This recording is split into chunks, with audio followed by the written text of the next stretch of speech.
Hello everyone, welcome to Study Tube. इस video में हम लोग एनसीईआरटी सीरीज का चैप्टर 40 देखेंगे। एनसीईआरटी सीरीज का ये चैप्टर 40 है। एनसीईआरटी एनवायरनमेंट का ये दूसरा चैप्टर है। चैप्टर का नाम है इकोसिस्टम पारितंत्र बोल दो या फिर पारिस्थितिक तंत्र बोल दो। तो इस पूरे चैप्टर में हम लोग 100 सवाल करेंगे। यहाँ पर सही कर लेना, ये होगा बेस्ट, BEST बेस्ट। इस पूरे चैप्टर में हम लोग 100 सवाल करेंगे और इस पार्ट 1 में हम लोग टोटल 47 सवालों को करेंगे। इस 47 सवाल के साथ जो आपका क्लास टेंथ में जो चैप्टर है, ठीक है, जो चैप्टर है चैप्टर नंबर 15, ये समाप्त हो जाएगा। ठीक है, क्लास 10th में चैप्टर नंबर जो 15 है, जिसका नाम है हमारा पर्यावरण, आवर एनवायरनमेंट, ये आपका समाप्त हो जाएगा इन 47 MCQs के साथ। यानी इस पार्ट 1 में ये चैप्टर आपका समाप्त हो रहा है। बाकी के जो भी सवाल बचते हैं वो हमारा एक्स्ट्रा सवाल होगा, जो प्रीवियस ईयर में SSC रेलवे के अंदर पूछे गए हैं, जिन सारे टॉपिक से, उन सारे टॉपिक पर हम लोग सवालों को करेंगे पार्ट 2 में। तो ये पार्ट 1 है जिसमें आपका ये चैप्टर समाप्त हो रहा है। उसके बाद एनसीईआरटी क्लास 10th में जो चैप्टर नंबर 16 है, वो आपको खुद से पढ़ना पड़ेगा। आप एक बार इस चैप्टर को बस पढ़ लो, ठीक है। इसमें आपके एग्जाम के लिए जो भी बातें हैं, वो सारी ही बातें जो है आप हिस्ट्री के अंदर, ज्योग्राफी के अंदर पहले से आपने पढ़ा हुआ है। तो एक बार आप इस चैप्टर को पढ़ लो, आपका कवर हो जाएगा। इसके ऊपर मैं कोई वीडियो नहीं ला रहा हूँ। और अब जो ये जानना चाहते हैं कि ये सीरीज कब समाप्त होगा, तो समाप्त तो मैं इसी चैप्टर के साथ करने वाला था, चैप्टर 40 के साथ, लेकिन अब ये समाप्त होगा चैप्टर 43 के साथ। 41, 42, 43 ये 3 चैप्टर्स और आएंगे और ये सारे चैप्टर्स होंगे क्लास 9th के आखिरी के 3 चैप्टर्स। ठीक है, क्लास 9th में आप देखना आखिरी के जो 3 चैप्टर्स हैं वो हम लोग करने वाले हैं इसमें 41, 42, 43 में। तब जा करके हमारा ये एनसीईआरटी सीरीज बंद हो जाएगा, समाप्त हो जाएगा। एक बात और, जो पार्ट 2 होगा और ये सारे जो चैप्टर्स होंगे, ये सारे ही 13 तारीख के बाद मैं अपलोड कर पाऊंगा, क्योंकि उससे पहले मैं बिजी रहूँगा, तो मुझे टाइम नहीं मिलेगा वीडियो बनाने के लिए। तो अब जो भी वीडियोज़ हैं वो 13 तारीख के बाद आएंगे, ठीक है, 13 जून के बाद आएंगे। तो चलिए स्टार्ट करते हैं कुछ पॉइंट्स के साथ। सबसे पहला है इकोलॉजी की परिभाषा। देखिए, इकोलॉजी एंड एनवायरनमेंट ये अपने आप में एक सब्जेक्ट है। जैसे हिस्ट्री होता है, पॉलिटी होता है, ज्योग्राफी होता है, वैसे ही इकोलॉजी एंड एनवायरनमेंट ये क्या है, एक अपने आप में सब्जेक्ट है। उसके अंदर एक चैप्टर पढ़ना होता है इकोसिस्टम। वो चैप्टर हम लोग पढ़ रहे हैं, हम लोग पूरा इकोलॉजी नहीं पढ़ रहे हैं, हम लोग एक चैप्टर पढ़ रहे हैं इकोसिस्टम, इकोलॉजी के अंदर। इकोलॉजी की परिभाषा आपको याद होनी चाहिए, क्योंकि यहाँ से सवाल पूछे जाते हैं। यह जीवों और उनके वातावरण के बीच संबंधों का अध्ययन है। जीवों का उनके वातावरण के बीच क्या संबंध है, इनके बारे में स्टडी करना ही इकोलॉजी कहलाता है। एक वर्ड होता है इकोसिस्टम। इन दोनों में अंतर आपको याद होने चाहिए, पता होने चाहिए, इकोसिस्टम और इकोलॉजी। इकोसिस्टम होता है वह स्थान, वह जगह, ठीक है, वो एरिया जहाँ पर जीव अपने वातावरण के साथ संबंध रखते हैं, संबंध स्थापित करते हैं। तो ये एक जगह है, ठीक है, एक ऐसा जगह है जहाँ पर जीव अपने वातावरण के साथ संबंध स्थापित कर रहे हैं, संबंध रख रहे हैं, उसे बोलेंगे इकोसिस्टम। और इन संबंधों के बारे में अध्ययन करना कहलाएगा इकोलॉजी। जैसे जंगल एक इकोसिस्टम है, जंगल में जो जीव है वो अपने वातावरण के साथ जो संबंध रखते हैं किसी भी तरह का, उनके बारे में स्टडी करना इकोलॉजी कहलाएगा। लेकिन जंगल एक इकोसिस्टम है। शब्द इकोलॉजी किसने दिया? अर्नस्ट हैकेल ने दिया। शब्द इकोलॉजी को सबसे पहले परिभाषित किया सही अर्नस्ट हैकेल ने, और फादर ऑफ मॉडर्न इकोलॉजी कहे जाते हैं ओडम। अब है इकोलॉजिकल फैक्टर्स। ये 2 तरह के होते हैं, बायोटिक फैक्टर्स यानी कि जैविक कारक जिनमें सारे सजीव आ जाएंगे, और एबायोटिक फैक्टर्स अजैविक कारक जिनमें निर्जीव आते हैं, जैसे कि temperature, light, water, air, soil, moisture, ये सारे आते हैं। तो इकोलॉजी में अभी आपने क्या देखा परिभाषा, कि जीवों का उनके वातावरण के साथ जो संबंध होता है उनके बारे में स्टडी करना इकोलॉजी कहलाता है। तो कोई भी जीव है उनके वातावरण में क्या सब हो सकता है? जैविक कारक हो सकता है और अजैविक कारक हो सकता है। उनके वातावरण में दूसरे सजीव भी हो सकते हैं और निर्जीव भी हो सकते हैं, जैसे ये सारे हो सकते हैं। तो जो दूसरे सजीव हैं यानी जो बायोटिक फैक्टर्स हैं उनके साथ क्या संबंध है, जो एबायोटिक फैक्टर्स हैं उनके साथ क्या संबंध है, तो इनके बारे में ही स्टडी करना इकोलॉजी कहलाता है। और जिस स्थान पर यह संबंध स्थापित हो रहा है उसे हम लोग इकोसिस्टम बोलते हैं। जीवों और उसके वातावरण के साथ संबंधों के अध्ययन को कहते हैं, क्या बोलेंगे? इकोलॉजी बोलेंगे। पैलियोंटोलॉजी होता है जीवाश्मों का अध्ययन, जेनेटिक्स का मतलब आप जानते ही हो, आनुवंशिक विज्ञान। शब्द पारिस्थितिकी किसने दिया? शब्द पारिस्थितिकी इकोलॉजी किसने दिया? अर्नस्ट हैकेल ने दिया। तो ए हमारा आंसर हो जाएगा। ओडम को बोलते हैं father of modern ecology, R Mishra को बोलते हैं father of ecology in India. शब्द पारिस्थितिकी को सबसे पहले किसने सही परिभाषित किया? अर्नस्ट हैकेल ने। तो ए हमारा आंसर हो जाएगा। आधुनिक पारिस्थितिकी के पिता कहे जाते हैं, फादर ऑफ मॉडर्न इकोलॉजी कहे जाते हैं ओडम। भारत में पारिस्थितिकी के पिता कहे जाते हैं, ये कौन कहे जाते हैं? रामदेव मिश्रा। निम्न में कौन एक जैविक पारिस्थितिकी कारक है? इकोलॉजिकल फैक्टर है कौन सा? वो भी बायोटिक। तो बायोटिक यानी कि लिविंग है, सजीव है, तो आंसर हमारा कवक हो जाएगा। कवक, बैक्टीरिया, प्रोटिस्टा, ये सारे बायोटिक फैक्टर्स हो जाएंगे। बाकी ये सारे क्या है? ए बायोटिक फैक्टर्स हैं। निम्न में कौन एक जैविक पारिस्थितिकी कारक नहीं है? बायोटिक फैक्टर नहीं है इकोलॉजी के लिए। कौन है? मछली है, घास है, बाघ है, ह्यूमिडिटी, ये ए बायोटिक फैक्टर हो जाएगा। अब है इकोसिस्टम। इकोसिस्टम मैंने अभी आपसे कहा, इकोसिस्टम वो एरिया है, वो स्थान है, वो जगह है जहां पर जीव जंतु अपने वातावरण के साथ संबंध को स्थापित करते हैं। संबंध का मतलब यहाँ पर ये संभोग वाला संबंध मत समझना, सेक्सुअल रिलेशनशिप, ये वाला नहीं। संबंध का मतलब किसी तरीके से भी लेना देना है जीवों का उनके वातावरण के साथ, या तो डायरेक्ट या फिर इनडायरेक्ट, लेकिन तालमेल उनके वातावरण के साथ जरूर है, कुछ ना कुछ लेना देना जरूर है, चाहे वो अच्छा भी हो सकता है, बुरा भी हो सकता है। यानी जीव को जो उनका वातावरण होता है वो अफेक्ट करते हैं, ये संबंध का मतलब यहाँ पर है। तो ये इकोसिस्टम कहलाता है, ये जगह, और इन संबंधों का अध्ययन करना इकोलॉजी कहलाता है। जैसे हम लोग बोलते हैं ना जीवन की संरचनात्मक और क्रियात्मक इकाई कोशिका है, वैसे ही हम लोग बोलते हैं कि प्रकृति का संरचनात्मक और क्रियात्मक इकाई इकोसिस्टम है। यानी इकोसिस्टम हमारे नेचर का एक टुकड़ा है, एक सेगमेंट है। इकोसिस्टम क्या है? नेचर का एक सेगमेंट है, एक टुकड़ा है। यानी ऐसे बहुत सारे इकोसिस्टम्स मिल करके हमारा एक कंप्लीट नेचर तैयार हुआ है। तो हमारे नेचर को बनाने वाला ये इकोसिस्टम है। यह एक ऐसा क्षेत्र है जहां जैविक और अजैविक घटक, जैविक यानी कि सजीव, अजैविक यानी कि निर्जीव, एक दूसरे के साथ संबंध रखते हैं। देखो यहाँ पर इकोसिस्टम वर्ड किसने दिया आपसे पूछे तो आंसर आपका टेंसले हो जाएगा। ठीक है, टेंसले हो जाएगा। इकोसिस्टम वर्ड किसने दिया? टेंसले हो जाएगा। और इकोलॉजी वर्ड किसने दिया? अर्नस्ट हैकेल हो जाएगा। तो ये अंतर आप ध्यान में रखिएगा। इकोसिस्टम के प्रकार देख लो, दो प्रकार के होते हैं, नेचुरल और आर्टिफिशियल। नेचुरल यानी कि नेचर ने बनाया है, आर्टिफिशियल यानी कि मानव ने बनाया है। तो नेचुरल में देखो जंगल है, तालाब है, झील है, मरुस्थल है, घास के मैदान है, टुंड्रा है। टुंड्रा का मतलब होता है बंजर भूमि। ये आपको विश्व के उन सारे क्षेत्रों में मिलेंगे जहाँ का जो एनवायरमेंटल कंडीशन है वो काफ़ी हार्श है, काफ़ी कठिन है, सनलाइट भी प्रॉपर तरीके से यहाँ पे नहीं पहुँचता है, तो ये टुंड्रा है। आर्टिफिशियल में देखो बगीचा है, खेत है, कृत्रिम तालाब है, कृत्रिम झील है, एक्वेरियम है। अगर सिंपली तालाब रहे, सिंपली झील रहे तो समझ जाना कि नेचुरल वाला है, और कृत्रिम लगा दो मतलब आर्टिफिशियल। तो ये सारे हैं आर्टिफिशियल इकोसिस्टम और ये है नेचुरल इकोसिस्टम्स। वैसे ही इकोसिस्टम को हम लोग इस प्रकार से भी बांटते हैं कि कौन टेरेस्ट्रियल है, कौन एक्वेटिक है। टेरेस्ट्रियल यानी कि स्थलीय, एक्वेटिक यानी कि जलीय। तो टेरेस्ट्रियल में देखो जंगल है, मरुस्थल है, घास के मैदान, टुंड्रा, बगीचा, खेत, ये सारे हैं। और जलीय नदी, समुद्र, आर्द्रभूमि, मूंगे की चट्टान यानी कि कोरल रीफ्स, तालाब, झील, एक्वेरियम। तो ये सारे एग्जाम्पल्स हैं जो आपको ध्यान में रखने पड़ेंगे। एग्जाम में आपसे सीधा पूछा जाएगा कि निम्न में से कौन जलीय पारितंत्र है, कौन जलीय पारितंत्र है, तो एक आपको इन्हीं में से कोई ना कोई दिख जाएगा। अब है पारितंत्र के घटक। यहाँ मैंने हिंदी में लिखा हुआ है, अगले स्लाइड में देखो यहाँ पर अंग्रेजी में मिल जाएगा।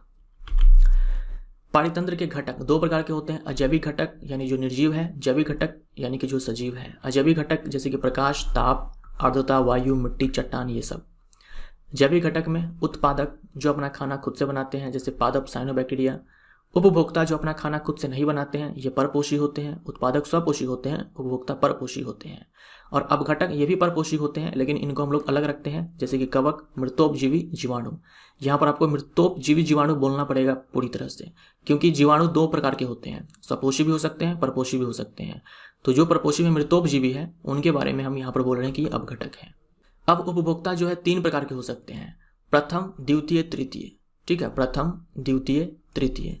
प्रथम उपभोक्ता वो होते हैं जो शाकाहारी होते हैं। प्रथम उपभोक्ता वो होते हैं जो शाकाहारी होते हैं, जो इन उत्पादों को खा लेते हैं, जैसे कि गाय, बकरी, खरगोश, ऊंट, ये सब। द्वितीयक उपभोक्ता वो होते हैं जो इन शाकाहारी को खाते हैं। द्वितीयक उपभोक्ता जो होते हैं वो मांसाहारी होते हैं, छोटे छोटे मांसाहारी होते हैं जो इन शाकाहारी जानवर को खा लेते हैं। जैसे सांप, मछली, भेड़िया, ये सब। तृतीयक उपभोक्ता वो होते हैं जो बड़े मांसाहारी होते हैं, जो इन छोटे मांसाहारी को यानी कि द्वितीयक उपभोक्ता को खा लेते हैं, जैसे बाज, शेर, बाघ, शार्क, ये सब। तो ये जो स्लाइड है ये आपके लिए काफ़ी महत्वपूर्ण है, आप इसको ध्यान में रखिएगा। सेम चीज़ें यहाँ पर अंग्रेजी में है। एबायोटिक कंपोनेंट्स, बायोटिक कंपोनेंट्स, ये दो कंपोनेंट्स होते हैं इकोसिस्टम, किसी भी इकोसिस्टम में। एबायोटिक कंपोनेंट्स जैसे कि light, temperature, humidity, air, soil, rocks, ये सारे। मतलब कोई जीव है एक इकोसिस्टम के अंदर, कोई जीव है, कोई एनिमल है, इस एनिमल को ये सारे फैक्टर्स जो है प्रभावित करते हैं। यानी इन सारे फैक्टर्स के साथ क्या है, जरूरी नहीं है कि हर चीज़ यहाँ पर इस इकोसिस्टम में अवेलेबल हो, ठीक है, लेकिन जो भी है इसमें से प्रेजेंट, उनके साथ इनका लेना देना है, संबंध है। साथ में जो एबायोटिक कंपोनेंट्स होंगे उनके साथ भी लेना देना होगा। तो एक इकोसिस्टम में यही चीज़ होता है कि बायोटिक कंपोनेंट्स, एबायोटिक कंपोनेंट्स के बीच में संबंध होता है, जो बायोटिक कंपोनेंट्स हैं उनके बीच में भी आपस में संबंध होता है। तो ये पूरा एक इकोसिस्टम के अंदर होता है। बायोटिक कंपोनेंट्स में प्रोड्यूसर्स आते हैं, कंज्यूमर्स आते हैं, डिकम्पोजर्स आते हैं। प्रोड्यूसर्स जो अपना फूड खुद से तैयार कर लेते हैं, यानी कि ये होते हैं ऑटोट्रॉफ्स। कंज्यूमर्स ये हेटरोट्रॉफ्स होते हैं, ये अपना फूड खुद से तैयार नहीं करते हैं। डिकम्पोजर्स ये भी हेटरोट्रॉफ्स होते हैं, बट इसको हम लोग अलग डालते हैं, इसमें फंजाई है और सेप्रोफिटिक बैक्टीरिया है। कंज्यूमर्स 3 प्रकार के हो सकते हैं, प्राइमरी, सेकेंडरी, टर्शियरी। जो प्राइमरी कंज्यूमर्स होते हैं वो हर्बीवोर्स होते हैं, ठीक है, हर्बीवोर्स होते हैं जो प्लांट्स वगैरह खाते हैं, यानी जो इन प्रोड्यूसर्स को खा जाते हैं, काऊ, गोट, रैबिट, कैमल, ये सब। सेकेंडरी, इसमें स्मॉल कार्निवोर्स आते हैं। जो स्मॉल कार्निवोर्स होते हैं वो इन प्राइमरी कार्निवोर्स को खा लेते हैं, यानी कि इन हर्बीवोर्स को खा लेते हैं। और जो टर्शरी कंज्यूमर्स होते हैं, ये टॉप कार्निवोर्स होते हैं जो इन स्मॉल कार्निवोर्स को खा लेते हैं, जैसे कि ईगल, लायन, टाइगर, ये सब। डैश प्रकृति का संरचनात्मक और क्रियात्मक इकाई है। कौन है? इकोसिस्टम। पारितंत्र शब्द किसने दिया? इकोसिस्टम वर्ड किसने दिया? ये दिया किसने? हिकल ने। नहीं, ये दिया टेंसले ने, ठीक है, TANSLEY होता है, आई थिंक, आप चेक कर देना स्पेलिंग, सी राइट आंसर हो जाएगा। टेंसले ने इकोसिस्टम वर्ड दिया और हिकल ने इकोलॉजी वर्ड दिया। निम्न में कौन एक कृत्रिम पारितंत्र है? आर्टिफिशियल इकोसिस्टम है। फॉरेस्ट, पॉन्ड, लेक, ये सारे क्या है? नेचुरल इकोसिस्टम्स हैं। गार्डन ये आर्टिफिशियल है। निम्न में कौन सा एक जलीय पारितंत्र है? एक्वेटिक इकोसिस्टम है। तो मरुस्थल, टुंड्रा, वन, ये सारे क्या है? स्थलीय है। समुद्र जलीय है। और समुद्र के बारे में ये भी ध्यान में रखना कि जो समुद्र है ये लार्जेस्ट इकोसिस्टम है पूरे वर्ल्ड में। सबसे बड़ा जो इकोसिस्टम होता है ये हम ओशन को बोलते हैं। ये क्या है? लार्जेस्ट इकोसिस्टम है, क्योंकि पृथ्वी पर आप जानते हो 70% से भी ज़्यादा जो भाग है उसमें क्या है? ये समुद्र है। तो इस तरह से ये लार्जेस्ट इकोसिस्टम बन जाता है पूरे वर्ल्ड के लिए। निम्न में कौन एक पारितंत्र का जैविक कारक नहीं है? बायोटिक कंपोनेंट नहीं है। प्रोड्यूसर है, कंज्यूमर है, डिकम्पोजर है, प्रोटीन नहीं है। तो डी हमारा आंसर। प्रोटीन को आप एबायोटिक में डाल सकते हो। सूक्ष्म जीवों द्वारा मृत जटिल कार्बनिक पदार्थों को सरल अकार्बनिक पदार्थों में तोड़ना कहलाता है। जो जटिल कार्बनिक पदार्थ था उसको तोड़ दिया सरल अकार्बनिक पदार्थ में सूक्ष्म जीवों के द्वारा। इसे क्या बोलते हैं? इसे बोलते हैं अपघटन। अपघटन को ही हम लोग अपमार्जन बोलते हैं, यानी कि डीकम्पोजिशन। और इन सूक्ष्म जीवों को, ये सूक्ष्म जीव बैक्टीरिया हो सकते हैं और फंजाई हो सकते हैं। इन सूक्ष्म जीवों को हम लोग बोलते हैं अपमार्जक या फिर बोल दो अपघटक, अंग्रेजी में बोलेंगे डिकम्पोजर। तो इस प्रोसेस को हम बोलेंगे अपमार्जन और इस सूक्ष्म जीवों को बोलेंगे हम लोग अपमार्जक। जैसे मान लीजिए एक चूहा है, चूहा मर गया, ठीक है, एक चूहा है, चूहा मर गया, तो धीरे धीरे क्या होगा? उस चूहा का डिकम्पोजिशन होगा, उस पर बैक्टीरिया, फंजाई ग्रो करेंगे और धीरे धीरे पूरा चूहा क्या होगा? अपघटित होकर के नष्ट हो जाएगा, मिट्टी में मिल जाएगा। जो भी उनमें ऑर्गेनिक मैटर्स थे कॉम्प्लेक्स, उन सब को साधारण अकार्बनिक पदार्थों में तोड़ दिया इस बैक्टीरिया और फंजाई ने, और वो अब मिट्टी में मिल चुका है फिर से। तो ये जो प्रोसेस है इसी को हम लोग अपघटन बोलते हैं, और ये जो प्रोसेस करवाता है उसे हम लोग अपघटक बोलते हैं। निम्न में कौन एक अपमार्जक नहीं है, डिकम्पोजर नहीं है? बैक्टीरिया, फंजाई है, ठीक है, बैक्टीरिया, फंजाई जो डिकम्पोजर होते हैं उसी को हम लोग सेप्रोफाइट बोलते हैं। वायरस नहीं है, वायरस डिकम्पोजर नहीं है, ये इंट्रासेलुलर ऑब्लिगेट पैरासाइट होता है। निम्न में कौन उत्पादक है? कौन प्रोड्यूसर है? प्रोड्यूसर वो होते हैं जो अपना खाना खुद से बनाते हैं। तो यहां पर हमारा घास हो जाएगा।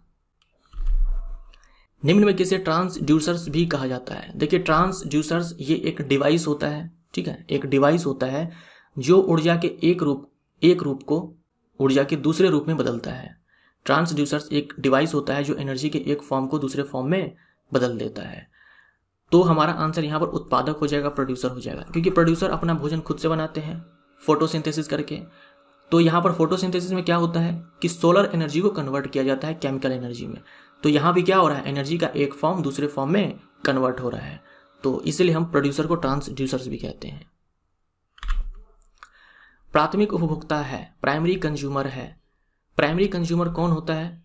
जो शाकाहारी होता है, जो हर्बीवोर होता है, उसे हम लोग प्राइमरी कंज्यूमर बोलते हैं। जो खाना खुद से बनाया वो प्रोड्यूसर हो गया। कंज्यूमर उसके बाद जो अपना खाना खुद से नहीं बनाता है, और कंज्यूमर में जो सबसे पहला है प्राइमरी, वो शाकाहारी होता है, ठीक है, जो उन प्रोड्यूसर्स को खा लेता है।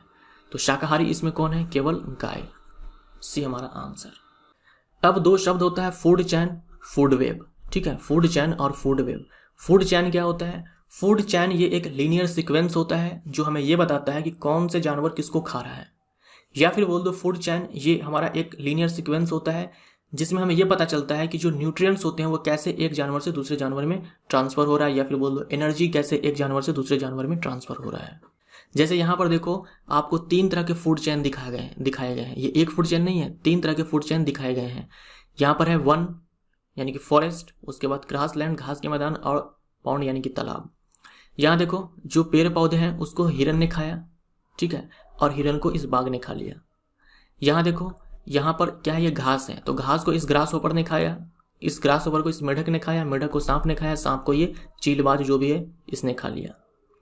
उसके बाद यहाँ देखो तालाब में ये देखो प्लांट है, प्रोड्यूसर है, इसको इस बिच्छू ने खाया, बिच्छू को इस मछली ने, मछली को इस बर्ड ने। तो आप यहाँ पर देखो सबसे नीचे आपको कौन मिल रहा है? सबसे नीचे आपको मिल रहा है प्रोड्यूसर्स, जो अपना खाना खुद से बनाते हैं, यानी कि उत्पादक। सबसे नीचे आपको यही मिल रहा है। इसके बाद आपको शाकाहारी मिलते हैं, ये शाकाहारी, ये शाकाहारी, ये शाकाहारी, ये सारे क्या है? शाकाहारी है। उसके बाद आपको जो भी मिलेंगे वो सारे मांसाहारी होंगे।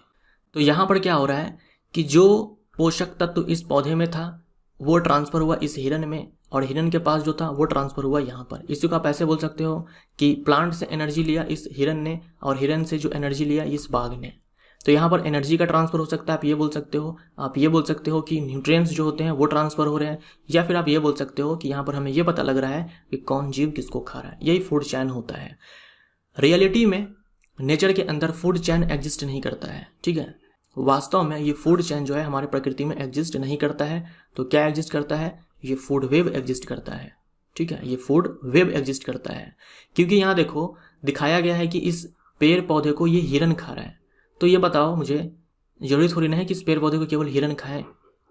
इस पेड़ पौधे को कई सारे शाकाहारी जानवर एक साथ खा सकते हैं, जो आपको यहाँ फूड वेब में दिखाया गया है कि इस प्लांट को ये रैबिट, खरगोश भी खा रहा है, ये चूहा भी खा रहा है, ये ग्रास होपर भी खा रहा है। तो रियलिटी में यही तो एग्जिस्ट करता है ना, कि या फिर ये एग्जिस्ट करता है। फूड चैन जो है बहुत ही सिंपल होता है, इतना सिंपल हमारे नेचर में सीक्वेंस होता नहीं है। फूड चैन में आप बस ये दिखाते हो कि पेड़ पौधे को बस एक कोई जानवर खा रहा है, लेकिन रियलिटी में ऐसा नहीं होता। इसलिए बोलते हैं कि फूड चैन रियलिटी में एग्जिस्ट नहीं करता है, नेचर में फूड वेब एग्जिस्ट करता है। जैसे ये देखो चूहा है, ठीक है, अब फूड चैन में दिखाएगा कि चूहा को कोई एक जानवर खा रहा है, लेकिन रियलिटी में तो ऐसा नहीं होता है। इस चूहा को देखो ये उल्लू, ये भी यहाँ पर इसको कंज्यूम करेगा। यहाँ देखो ये पक्षी है, ये फॉक्स है, ये सारे कंज्यूम कर रहे हैं इस चूहे को। तो रियलिटी में ये एग्जिस्ट करता है। तो food chain, food web, food chain ही जब आपस में इंटरकनेक्ट हो जाते हैं तो उसे हम फूड वेब बोलते हैं। यानी फूड चैन का समझो एक जाल है जो फूड वेब कहलाता है। अब देखिए ये जो फूड चैन्स होते हैं उसको दिखाने के लिए एक पिरामिड होता है जिसे हम लोग बोलते हैं इकोलॉजिकल पिरामिड, पारिस्थितिकीय पिरामिड। याद रखिएगा फूड चैन को दिखाने के लिए, फूड वेब को दिखाने के लिए नहीं है। पिरामिड के जरिए, इकोलॉजिकल पिरामिड के जरिए आप फूड वेब को नहीं दिखा सकते हो, फूड चैन को दिखा सकते हो। तो जो भी चीजें आप यहाँ पर फूड चैन में देखते हो ना, उसको आप पिरामिड के रूप में दिखा दो, वही हो जाएगा इकोलॉजिकल पिरामिड। इकोलॉजिकल पिरामिड में क्या होता है, 3 से 4 ट्रॉफिक लेवल्स होते हैं, ठीक है, 3 से 4 जनरली, 3 से 4 ही आपको ध्यान में रखना है। 3 से 4 ट्रॉफिक लेवल्स होते हैं, और उन ट्रॉफिक लेवल्स में हम लोग दिखाते हैं कौन प्रोड्यूसर है, कौन कंज्यूमर है। तो जो पहला ट्रॉफिक लेवल होता है हमारा, यहाँ पर मैं नंबरिंग करता हूँ, ठीक है, ये पहला है, ये दूसरा है, ये तीसरा है, ये चौथा है। ये 4 ट्रॉफिक लेवल्स हो गए। पहले ट्रॉफिक लेवल में प्रोड्यूसर्स आते हैं, यानी प्लांट्स आते हैं जो अपना खाना खुद से बनाते हैं। दूसरा ट्रॉफिक लेवल जो है उसमें आ जाएंगे सारे के सारे कंज्यूमर्स, कौन से, प्राइमरी यानी कि हर्बीवोर्स, जो भी शाकाहारी है वो आते हैं दूसरे ट्रॉफिक लेवल में। उसके बाद सेकेंडरी कंज्यूमर्स जो छोटे मांसाहारी होते हैं, जो इन शाकाहारी जानवर को खा लेते हैं, जैसे कि मेढक, ये तीसरे ट्रॉफिक लेवल में। और जो सबसे ऊपर है टर्शरी कंज्यूमर, जो बड़े मांसाहारी होते हैं, वो आते हैं चौथे ट्रॉफिक लेवल में।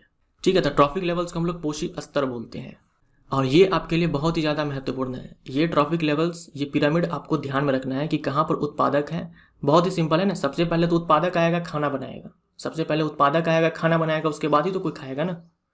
तो सबसे पहले उत्पादक आएगा इकोलॉजिकल पिरामिड के अंदर, उसके बाद खाने वाले आएंगे। तो खाने वाले में भी आप जानते हो सबसे पहले प्राइमरी यानी कि शाकाहारी, तब सेकेंडरी, तब जाकर के टर्शरी। तो ये आसान चीज़ है, आप इसको ध्यान में रख सकते हो, यहाँ से एग्जाम में सवाल पूछे जाते हैं।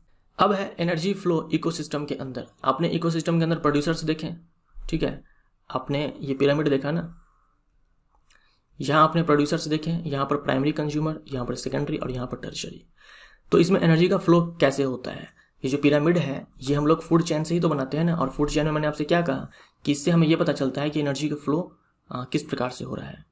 तो इस पूरे इकोसिस्टम के लिए जो एनर्जी का मेन सोर्स है वो कौन है? सन है। ठीक है, सन ही है जो अपनी सोलर एनर्जी को देता है पौधों को, और ये सोलर एनर्जी को ये पौधे जो होते हैं ये कन्वर्ट कर देते हैं केमिकल एनर्जी में। यहाँ पर आप एक चीज़ ध्यान में रखना, जितनी सोलर एनर्जी प्लांट्स के पास पहुँचती है उसका केवल 1% भाग ही प्लांट्स यूज करते हैं फोटोसिंथेसिस के लिए। एग्जाम में एसएससी के अंदर सवाल पूछा जा चुका है, और क्लास 10th में भी ये मेंशन है कि सोलर एनर्जी जितनी प्लांट के पास पहुँचती है उसका केवल 1% भाग ही प्लांट यूज करते हैं भोजन को तैयार करने के लिए। अब प्लांट के पास एनर्जी है, अब इस प्लांट को ये शाकाहारी खाएगा। ये शाकाहारी जब खाएगा तो प्लांट से एनर्जी जो है इस शाकाहारी में पहुंचेगा। कितना पहुंचेगा? सारा का सारा पहुंचेगा क्या? नहीं, केवल 10%। केवल 10% ही, मतलब जितनी एनर्जी इन्होंने बनाई, प्लांट्स ने बनाई, उसका केवल 10% ही इस हर्बीवोर्स के अंदर पहुंच पाएगा। बाकी सारी एनर्जी इस प्लांट ने खुद यूज कर लिया। अरे एनर्जी बनाया है तो इनको भी सर्वाइव करने के लिए कुछ काम करना पड़ता होगा, उस काम के लिए एनर्जी खर्च करनी पड़ती होगी, तो एनर्जी इनके द्वारा भी खर्च किया जा रहा है, और इस शाकाहारी जानवर के लिए केवल 10% एनर्जी ही बचती है।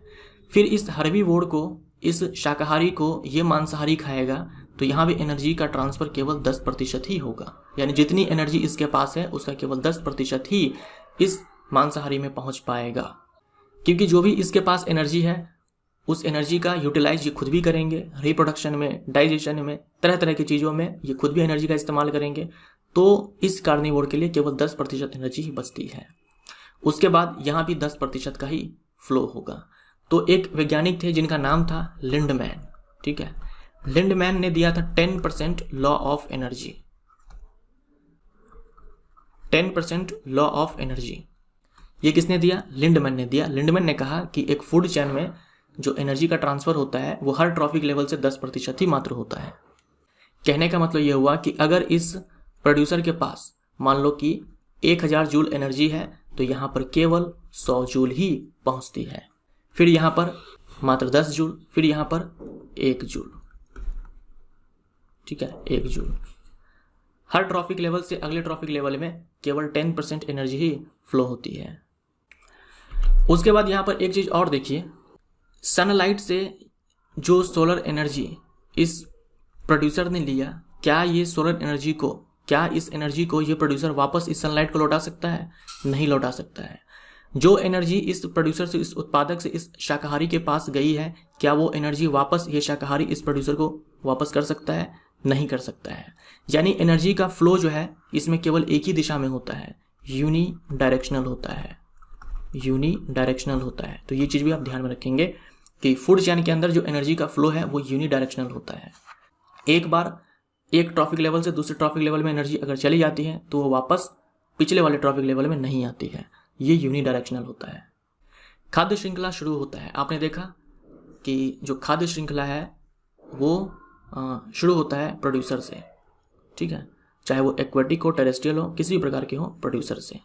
पहले प्रोड्यूसर आएगा, खाना बनाएगा, उसके बाद ही कोई खाएगा ना। आहार श्रृंखला का प्रत्येक चरण या कड़ी डैश कहलाता है, ट्रॉफिक लेवल कहलाता है।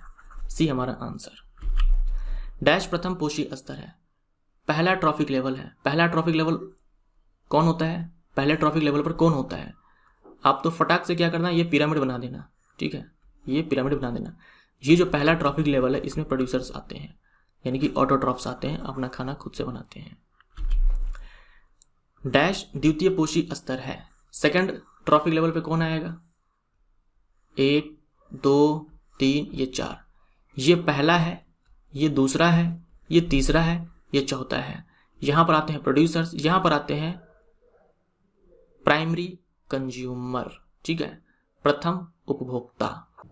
तो देखो यहां पर दूसरे ट्रॉफिक लेवल पर प्राथमिक उपभोक्ता है। प्राथमिक उपभोक्ता कौन है? हर्बीवोर्स, शाकाहारी। छोटे मांसाहारी या द्वितीय उपभोक्ता डैश का निर्माण करते हैं। फिर से आप क्या करेंगे? पिरामिड बनाएंगे, यहां पर इकोलॉजिकल पिरामिड। ये पहला ट्रॉफिक लेवल, ये दूसरा, ये तीसरा, ये चौथा। यहां पर लिख लेना आप, ये पहला है, ये दूसरा है, ये तीसरा है, ये चौथा है। यहां पर आते हैं उत्पादक, यहां पर आते हैं प्रथम उपभोक्ता जिसे हम बोलते हैं शाकाहारी, ठीक है। प्राइमरी कंज्यूमर हम जिसे बोलते हैं शाकाहारी, ये है सेकेंडरी कंज्यूमर छोटे मांसाहारी, और ये है टर्शरी जो बड़े मांसाहारी होते हैं, टॉप कार्निवोर्स होते हैं। हमसे क्या पूछा है? सेकेंडरी कंज्यूमर, स्मॉल कार्निवोर्स और सेकेंडरी कंज्यूमर्स फॉर्म करते हैं। तो सेकेंडरी कंज्यूमर ये है, यानी कि थर्ड ट्रॉफिक लेवल। डैश का कोई निम्न पोषी स्तर नहीं है, ठीक है, डैश का कोई निम्न पोषी स्तर नहीं है, कोई फिक्स्ड ट्रॉफिक लेवल नहीं है। तो अपघटक, सर्वहारी, मनुष्य ये सारे ही हो जाएंगे। मनुष्य क्या है? सर्वहारी है, सर्वहारी जो पादप को भी खाते हैं और मांस भी खाते हैं। तो आप मुझे एक चीज बताएं, यहां पर ये प्लांट है, ये प्लांट है, इस प्लांट का डिकम्पोजिशन क्या डिकम्पोजर कर सकता है या नहीं? तो क्या इस प्लांट को जो डिकम्पोजर्स होते हैं, जो यहाँ पर लिखा हुआ है, जैसे कि बैक्टीरिया, जैसे कि फंजाई, तो क्या ये बैक्टीरिया, ये फंजाई क्या इस प्लांट को डिकम्पोज कर सकते हैं या नहीं कर सकते हैं? क्या ये जो अपघटक होते हैं इस पौधे का अपघटन कर सकते हैं या नहीं कर सकते? आप बोलेंगे कर सकते हैं। क्या इसका अपघटन कर सकते हैं या नहीं कर सकते? इसका भी कर सकते हैं, इसका भी कर सकते हैं, इसका भी कर सकते हैं, इसका भी कर सकते हैं, इन सारे का अपघटन कर सकते हैं। तो आप मुझे ये बताओ, इस डिकम्पोजर को आप कहाँ पर डालोगे? अगर आप इकोलॉजिकल पिरामिड बनाओगे यहाँ पर, तो जो आप बनाते हो यहाँ पर कि ये प्रोड्यूसर है, ये first trophic level, first, second, third, fourth, कहाँ पर आप डालोगे इसको? क्योंकि डिकम्पोजर्स ये सारे को डिकम्पोज कर सकते हैं, सारे का अपघटन करवा सकते हैं, तो आप कहाँ पर डालोगे इसको? इसीलिए इसका कोई फिक्स ट्रॉफिक लेवल नहीं है। दूसरा यहाँ पर ये देखो, ओमनीवोर्स जो होते हैं, जो सर्वहारी हैं, जो पादप भी खाते हैं, मांस भी खाते हैं। जैसे कि मनुष्य है, तो मनुष्य क्या है? पादप भी खा रहा है, मनुष्य जानवर भी खाता है, जैसे कि बकरा, बकरी, मुर्गा, मुर्गी, ये सब। तो मनुष्य को आप कहाँ पर डालोगे? शाकाहारी वाले में डालोगे या मांसाहारी वाले में डालोगे? कहाँ पर डालोगे आप? ये चीज़ आप खुद से भी सोच सकते हो ना, कि डिकम्पोजर जो है इनमें से सारे को डिकम्पोज कर सकता है, हम इसको कहाँ पर डालेंगे? एक बैक्टीरिया, फंजाई को हम कहाँ पर डालेंगे? दूसरा, मनुष्य पादप भी खाता है, मांस भी खाता है, तो हम इसको कहाँ पर डालेंगे? शाकाहारी वाले में डालेंगे, मांसाहारी वाले में डालेंगे, कहाँ पर डालेंगे? इसीलिए यहाँ पर कोई निश्चित पोषी स्तर नहीं है। अब ध्यान से सुनिएगा, फिर भी आपको एग्जाम में ये चूज करना पड़ जाए कि नहीं, मुझे एक ट्रॉफिक लेवल तो चूज करना ही है, चाहे वो पहला हो, दूसरा हो, तीसरा हो, चौथा हो, जो सा भी हो, कोई एक हमें चूज करना है। ये आपसे एग्जाम में आ सकता है सवाल में, इसलिए आपको बता रहा हूँ। सवाल दोनों तरह के पूछे जाते हैं। कहीं पर है कि कोई निश्चित पोषी स्तर नहीं है, कहीं पर क्या है कि आपको चूज करना पड़ जाएगा कि कौन सा है। तो याद रखिएगा, इन दोनों के लिए, चाहे डिकम्पोजर हो चाहे ह्यूमन हो, इन दोनों के लिए आप चूज करेंगे टॉप, सबसे ऊपर। तो ये दोनों चीजें क्या है, आपको अपने दिमाग में सेट करके रखना है। सवाल किस प्रकार से है, विकल्प किस प्रकार से है, वैसे ही आपको आंसर टिक करना है। निम्न में से किसे पारिस्थितिकीय पिरामिड में शामिल नहीं किया गया है? किसे शामिल नहीं करेंगे हम लोग? डिकम्पोजर्स को। मान लो शामिल करना पड़ गया, तो हम ये जो पिरामिड है इसमें हम कहाँ रखेंगे? सबसे ऊपर रखेंगे, ठीक है, सबसे टॉप पर रखेंगे। पारिस्थितिक तंत्र में 10% ऊर्जा स्थानांतरण का नियम दिया, किसने दिया? लिंडमैन ने। खाद्य जाल है, तो खाद्य श्रृंखला का ये एक जाल है। साधारणतः खाद्य श्रृंखला में कितने पोषण स्तर होते हैं? 3 से 4 होते हैं, ठीक है। होने के लिए आपको दिखेंगे कि 5 भी हो सकते हैं, 6 भी हो सकते हैं, लेकिन आपको ध्यान में रखना है 3 से 4 होते हैं। एग्जाम में भी यही टिक मारना है। तालाब में पादप प्लवक डैश की तरह कार्य करते हैं। पादप प्लवक को हम लोग बोलते हैं फाइटोप्लैंक्टन्स। फाइटोप्लैंक्टन्स क्या है? फाइटोप्लैंक्टन्स ये माइक्रोस्कोपिक प्लांट्स होते हैं, जैसे कि एल्गी जो कि पानी के सरफेस पे या फिर सरफेस से नीचे जो है वो फ्लोट करते रहते हैं, तैरते रहते हैं। तो ये प्रोड्यूसर्स हो जाएंगे, ठीक है। जो एल्गी होते हैं वो खाना खुद से बनाते हैं, तो ये प्रोड्यूसर्स हो जाएंगे। ऐसे ही एक होता है जू प्लैंक्टन्स, ठीक है, जू प्लैंक्टन्स। यहाँ जू है यानी कि जंतु हो जाएगा यहाँ पर, तो ये प्रोड्यूसर नहीं होगा। यहाँ फाइटो था यानी कि प्लांट, तो प्लांट प्रोड्यूसर्स होते हैं, जू प्रोड्यूसर्स नहीं होते हैं। तो जू प्लैंक्टन्स के अंदर छोटे छोटे एनिमल आ जाएंगे। ऐसी प्रक्रिया जिसमें हानिकारक रसायन आहार श्रृंखला में प्रवेश कर जीवों के शरीर में एकत्रित हो जाते हैं, डैश कहलाता है। एक ऐसी प्रक्रिया जिसमें जो हानिकारक रसायन है वो फूड चैन में घुस जाते हैं और जीवों के शरीर में एकत्रित हो जाते हैं, उसे हम क्या बोलते हैं? इसे बोलते हैं बायोमैग्निफिकेशन, जैव आवर्धन। जैसे आपने सुना होगा कि खेतों में पेस्टिसाइड्स का इस्तेमाल होता है, ठीक है, पेस्टिसाइड्स का इस्तेमाल होता है। पेस्टिसाइड्स का इस्तेमाल करते हैं फसल को नष्ट करने वाले जो पेस्ट्स होते हैं उनसे बचाने के लिए, फसलों को बीमारियों से बचाने के लिए, इन सब के लिए इस्तेमाल होता है। तो हमने डाल दिया पेस्टिसाइड्स, तो जब जो पादप होंगे, जो फसल होंगे, वो मिट्टी से मिनरल को ले रहे होंगे, खनिज को वो ले रहे होंगे, उसके साथ ये जो पेस्टिसाइड्स हैं वो भी पहुंच जाते हैं प्लांट बॉडी में, ठीक है। फिर इस प्लांट को जो शाकाहारी खाएगा, हर्बीवोर खाएगा, उसके बॉडी में पहुंच जाएगा। फिर इस हर्बीवोर को खाएगा मांसाहारी, उसके बॉडी में पहुंच जाएगा। तो हो क्या रहा है कि ये जो पेस्टिसाइड्स है, जो कि एक हानिकारक रसायन है, ये फूड चैन में घुस चुका है और जीवों के शरीर में इकट्ठा हो रहा है। तो इसी प्रोसेस को हम लोग बोलते हैं बायोमैग्निफिकेशन। फिर मान लो बारिश आती है, बारिश के पानी में ये पेस्टिसाइड्स कुछ घुल जाएंगे, कुछ मिट्टी में मिले हुए हैं, कुछ पानी बारिश के पानी में घुल जाएंगे। फिर वो बारिश की जो पानी है वो नदियों में चला जाएगा और फिर नदी में जो जीव जंतु हैं उनके बॉडी में भी ये पेस्टिसाइड्स चले जाएंगे। इसको बोलते हैं बायोमैग्निफिकेशन। उसके बाद देखो biodegradation, bioaccumulation, ecological succession, इन सब के बारे में हम लोग अगले पार्ट में पढ़ेंगे। किसी भी आहार श्रृंखला में मनुष्य डैश है। ह्यूमन बीइंग को फूड चैन में कहाँ पर रखा गया है? अभी आपने देखा था कि फूड चैन में इनका कोई फिक्स ट्रॉफिक लेवल नहीं है, लेकिन यहाँ देखो आपसे पूछा है कि बताओ इनमें से तो एक चूज करना ही है कि कहाँ पर रखा गया है, और आपको यहाँ पर देखो टॉप दिख गया, तो आंसर आपका टॉप हो जाएगा। ये एनसीईआरटी में मेंशन है, ठीक है, कि किसी भी आहार श्रृंखला में मनुष्य को सबसे ऊपर रखा गया है।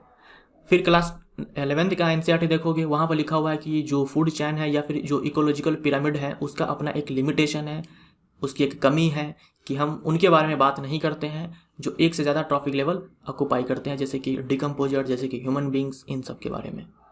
और यहाँ पर लिखा हुआ है क्लास 10th में कि हम इसे सबसे ऊपर डालेंगे। तो आप दोनों चीज़ों के लिए तैयार रहो, चूज करना पड़ जाए तो टॉप चूज करना, ठीक है। निम्न में से सही कथन चुने। टुंड्रा एक जलीय पाड़ी तंत्र है, गलत हो जाएगा। टुंड्रा स्थलीय है, यह गलत हो जाएगा, हमें सही चूज करना है। आहार श्रृंखला में ऊर्जा प्रवाह एक दिशिक होता है, बिल्कुल सही है। यूनिडायरेक्शनल होता है, तो ये हमारा सही हो जाएगा, यानी बी हमारा आंसर है। खेत एक प्राकृतिक पाड़ी तंत्र है, खेत को हम लोग बोलते हैं ये आर्टिफिशियल। समुद्री घास विशेष प्रकार की जिम्नोस्पर्म है। समुद्री घास जो है ये एंजियोस्पर्म है, ये फ्लावरिंग प्लांट है, तो ये भी नहीं होगा। जिम्नोस्पर्म नहीं है, एंजियोस्पर्म है, आंसर हमारा बी हो जाएगा। विश्व का सबसे बड़ा पारिस्थितिक तंत्र है ओशन। अपघटक जैसे कवक और जीवाणु, ठीक है, क्योंकि ये अपघटक है तो अपघटक के ही हम लोग मृतोपजीवी बोलते हैं, तो 3 तो हमारा हो ही जाएगा। और जो अपघटक होते हैं वो परपोषी भी होते हैं, तो 2 भी हो जाएगा। 2 और 3 हमारा आंसर हो जाएगा, यानी सी हमारा यहाँ पर आंसर। जंतु जो एक ही पोषण स्तर पे होते हैं, ठीक है, एक ही ट्रॉफिक लेवल पर होगा, यानी अलग अलग फूड चैन की यहाँ पे बात की जा रही है। ऐसा नहीं कि एक ही फूड चैन में आपके पास क्या है, 2 फूड चैन है, दोनों के लिए क्या है, 2 इकोलॉजिकल पिरामिड है। यहाँ पर भी ट्रॉफिक लेवल्स बनेंगे, यहाँ पर भी ट्रॉफिक लेवल्स बनेंगे। तो आपको बताना है कि इनमें से कौन है जो एक ही ट्रॉफिक लेवल ऑक्यूपाई करेगा।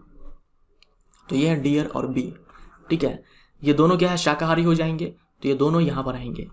एक फूड चैन में डियर होगा जो कि यहाँ पे आएगा, एक में बी जो कि यहाँ पे आएगी। सॉरी माफ करना, यहाँ पे, ठीक है, यानी कि सेकंड वाले पर, यहाँ पर भी सेकंड और यहाँ पर भी सेकंड। एक घास के मैदान में खाद्य श्रृंखला का सही क्रम है। खाद्य श्रृंखला का सही क्रम है, तो यहाँ पर देख लो आप, ये घास है, घास को लोमड़ी खा रहा है, तो गलत हो जाएगा। घास को शाकाहारी खाएगा, लोमड़ी मांसाहारी है।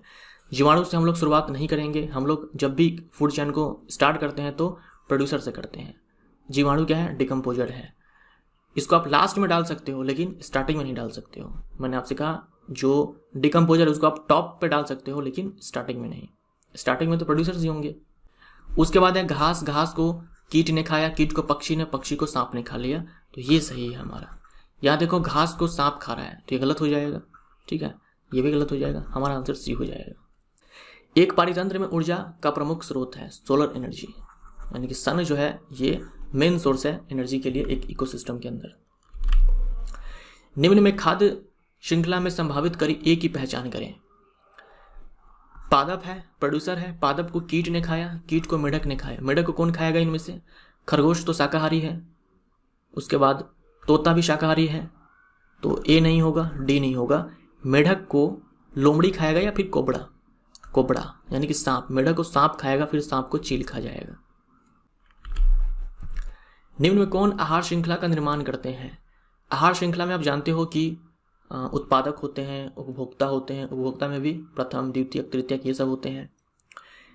यहाँ देखो घास, गेहूं, आम ये सारे क्या है? प्लांट है, सारे पादप है, तो ये सारे क्या है? उत्पादक ही है। केवल उत्पादक रहेंगे तो खाद्य श्रृंखला नहीं बनेगा, ये नहीं होगा। यहाँ देखो घास है, घास को बकरी ने खाया और बकरी को इंसान ने खा लिया, तो ये सही है, ठीक है, ये सही है। उसके बाद है बकरी, गाय, हाथी, ये सारे शाकाहारी हैं, ठीक है। और फूड चैन, ये फूड चैन जो है ये स्टार्ट ही होता है उत्पादक से, और ये सारे के सारे क्या है? उपभोक्ता है, प्रथम उपभोक्ता, तो ये भी नहीं होगा। फिर घास, घास को मान लेते हैं कि बकरी ने खा लिया, ठीक है, घास को बकरी ने खा लिया। फिर बकरी को खाने वाला कौन है यहाँ पे? मछली तो खाएगी नहीं बकरी को, तो ये भी नहीं होगा। आंसर हमारा यहाँ पर बी हो जाएगा। एनसीईआरटी क्लास 10 चैप्टर 15 में ओजोन के बारे में कुछ बातें हैं, तो उन पे आधारित मैंने सवाल ले लिए हैं। निम्न में कौन ओजोन अणु का सूत्र है? O3 होता है। ऑक्सीजन के 3 एटम्स मिलकर के एक ओजोन मॉलिक्यूल का निर्माण करते हैं। ओजोन अणुओं या परत के संदर्भ में गलत कथन चुने। ये डेडली पॉइजन है, ये सही है। ओजोन गैस ये घातक विष है, यानी कि जहरीली गैस है। यह वायुमंडल के उच्च स्तर में पाए जाते हैं, सही है ये। यह पृथ्वी पर पराबैंगनी किरणों को आने से रोकते हैं, ये भी सही है। सन से आने वाली जो यूवी रेज होती है, अल्ट्रा वायलेट रेडिएशंस होते हैं, उनको ये ओजोन परत, ठीक है, ओजोन लेयर है। सन से आने वाली जो अल्ट्रा वायलेट रेडिएशंस होती हैं उनको ये ओजोन परत रोक देती है। निम्न में कौन समताप मंडल में ओजोन अणु बनने में सहायक है? इनमें से कौन है जो ओजोन मॉलिक्यूल के बनने में सहायक है? आंसर आपका हो जाएगा पराबैंगनी किरण, ठीक है, अल्ट्रा वायलेट रेज। आपने कहावत सुनी होगी, जिस थाली में खाया उसी में छेद किया, जिस थाली में खाया उसी में छेद किया, कुछ यही कहानी यहाँ पर है।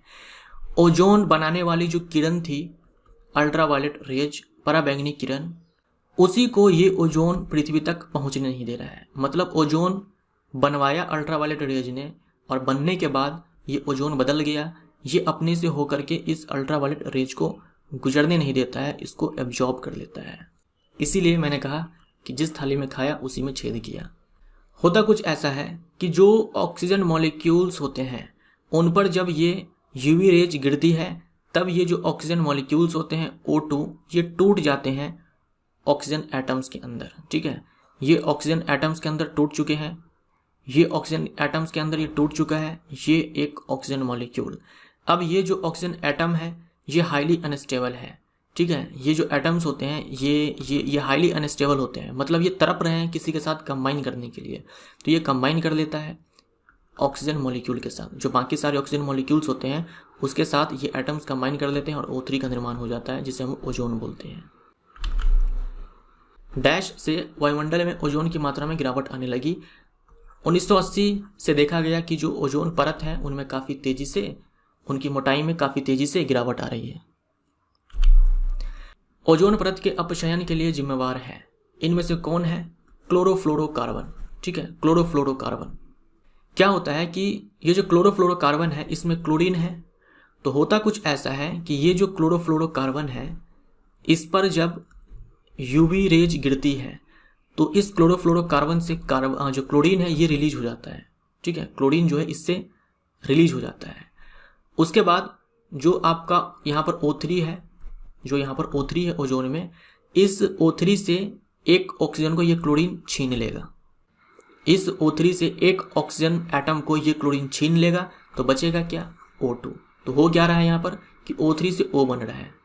कौन करवा रहा है, CFC। सोचो, ना ही CFC यहाँ पे आता है, ना ही क्लोरीन बनता, ना ही ऑक्सीजन छीनता और ना ही O3 से O2 बनता। तो इस प्रकार जो क्लोरोफ्लोरोकार्बन है ये ओजोन लेयर के डिप्लेशन के लिए जिम्मेवार है, क्योंकि ये O3 को O2 में कन्वर्ट कर देता है। क्लोरोफ्लोरोकार्बन का उपयोग किया जाता है फ्रिज में, अग्निशामक यंत्र में यानी आग बुझाने वाले यंत्र में और AC में, इन सब में, ठीक है, इन सब में क्लोरोफ्लोरोकार्बन का इस्तेमाल किया जाता है। हालांकि अब इन सारे कंपनियों को जो ये सब चीज़ों का निर्माण करते हैं उनको कहा गया है कि आप क्लोरोफ्लोरोकार्बन का इस्तेमाल ना करें। निम्न में कौन एक विषैला पदार्थ है, तो कार्बन मोनोऑक्साइड टॉक्सिक है, ओजोन टॉक्सिक है, हाइड्रोजन सल्फाइड टॉक्सिक है, क्लोरोफ्लोरोकार्बन टॉक्सिक नहीं है। क्लास 10th के चैप्टर 15 में ही आपको वेस्ट के बारे में एक टॉपिक है, यानी कचरा के बारे में, ठीक है, कचरा के बारे में। तो यहाँ देख लो आप, कचरा दो प्रकार के होते हैं, बायोडिग्रेडेबल और नॉन बायोडिग्रेडेबल। डिग्रेडेबल का मतलब होता है धीरे धीरे धीरे धीरे नष्ट हो जाना, पूरी तरह से नष्ट हो जाना। डिग्रेडेबल का मतलब होता है धीरे धीरे नष्ट हो जाना, उनका अपघटन हो जाना। बायो का मतलब होता है माइक्रो ऑर्गेनिजम्स, ठीक है, यानी कि माइक्रोब्स, जैसे कि फंजाई, जैसे कि बैक्टीरिया, ये सारे। तो धीरे धीरे क्या होगा, नष्ट होगा। जो कचरा है धीरे धीरे नष्ट होगा, करवाएगा कौन, ये बैक्टीरिया, ये फंजाई। तो ऐसे पदार्थ को हम बोलेंगे बायोडिग्रेडेबल। ऐसे पदार्थ जिन पर बैक्टीरिया और फंजाई जब एक्ट करते हैं, उन पे ग्रो करते हैं, तब धीरे धीरे वो क्या है, नष्ट हो जाता है। जैसे मान लो जो फलों के छिलके हैं, ठीक है, सब्जियों के जो वेस्ट है, वो सारे जो चीज़ होते हैं वो बायोडिग्रेडेबल होते हैं। धीरे धीरे धीरे क्या होगा, उनमें बैक्टीरिया कवक ग्रो करेंगे और वो पूरा ही नष्ट हो जाएगा। तो ऐसे पदार्थ को हम लोग बायोडिग्रेडेबल बोलते हैं, जो ज़्यादातर हमारे एनिमल और प्लांट वेस्ट होते हैं, यानी एनिमल प्लांट से प्राप्त होने वाले कचरे। और इसी के विपरीत एक नॉन बायोडिग्रेडेबल है, जिनका ये बैक्टीरिया और फंजाई कुछ बिगाड़ नहीं पाते हैं। ये बैक्टीरिया फंजाई भी सोच में पड़ जाते हैं कि किससे पाला पड़ा है हमारा, किसको हम नष्ट ही नहीं कर पा रहे हैं। तो ऐसे पदार्थ जिनका ये बैक्टीरिया फंजाई कुछ बिगाड़ नहीं पाते हैं, इनको ये नष्ट नहीं कर पाते हैं, और ये हमारे प्रकृति में लंबे टाइम तक, हजारों साल तक ये ऐसे ही बने रह सकते हैं। जैसे प्लास्टिक अगर किसी कोने में पड़ा हुआ है ना, तो वो 100 साल तक भी पड़ा ही रह जाएगा। उसका अपघटन उसको कोई नष्ट नहीं कर पाएगा जब तक कि आप न जाकर के कुछ फिजिकली, मतलब आग लगा दो या कुछ कर दो, तब तक। अगर किसी कोने में पड़ा हुआ है तो न जाने कई सालों तक ये प्लास्टिक जो है ऐसे ही पड़ा रहेगा, क्योंकि बैक्टीरिया फंजाई इनका कुछ बिगाड़ नहीं पाते हैं। तो ऐसे पदार्थ को हम लोग नॉन बायोडिग्रेडेबल बोलते हैं। नॉन बायोडिग्रेडेबल मतलब वो डिग्रेड नहीं होगा बैक्टीरिया फंजाई के द्वारा, और हमारे एनवायरनमेंट में, पर्यावरण में लंबे टाइम तक ये बना रहेगा। निम्न में से किसका अपघटन जीवाणु या अन्य मृतोपजीवी द्वारा नहीं हो सकता, यह है प्लास्टिक। निम्न में से किस समूह में, यहां लिख लेना केवल, ठीक है, केवल जैव न्यूनीकरण पदार्थ है, यानी कि बायोडिग्रेडेबल आइटम्स है। तो घास, पुष्प, चमड़ा, ये सारे क्या है, नष्ट हो जाएंगे जब इन पर बैक्टीरिया और फंजाई ग्रो करेंगे। उसके बाद देखो यहाँ पर फलों के छिलके, केक, नींबू का रस, ये सारे बायोडिग्रेडेबल है। केक, लकड़ी, घास, ये सारे बायोडिग्रेडेबल है। यहाँ देखो, यहाँ पर प्लास्टिक है तो बी नहीं होगा, बाकी ए सी डी सारे ही हो जाएंगे। ए सी डी यानी बी हमारा आंसर। तो ये हमारा इकोसिस्टम का पार्ट 1 यहाँ पर समाप्त होता है। ये टेलीग्राम चैनल का लिंक है। देखिए, इससे पहले जो मैं आपको लिंक दिया करता था लास्ट में, वो लिंक काम नहीं कर रहा था। वो मुझे पता नहीं था, बाद में मुझे पता लगा कि वो लिंक तो काम ही नहीं कर रहा है। साथ में जो QR कोड में दिया करता था वो भी काम नहीं कर रहा था। तो ये टेलीग्राम चैनल का एक्चुअल में लिंक है। आप इसको टाइप करोगे अपने ब्राउजर में तो आप टेलीग्राम चैनल से जुड़ सकते हो। वहाँ पर क्विज डाले जाते हैं, साथ में जो इकोसिस्टम का PDF है, सोर्सेस ऑफ एनर्जी का जो PDF है, वो मैं आपको इसी टेलीग्राम चैनल पर प्रोवाइड करवाऊंगा। तो आप इस टेलीग्राम चैनल को ज्वाइन कर लो, और अगर आप पेड ई बुक्स खरीदना चाहते हो तो आप इस वेबसाइट पर जाओ। Thank you so much.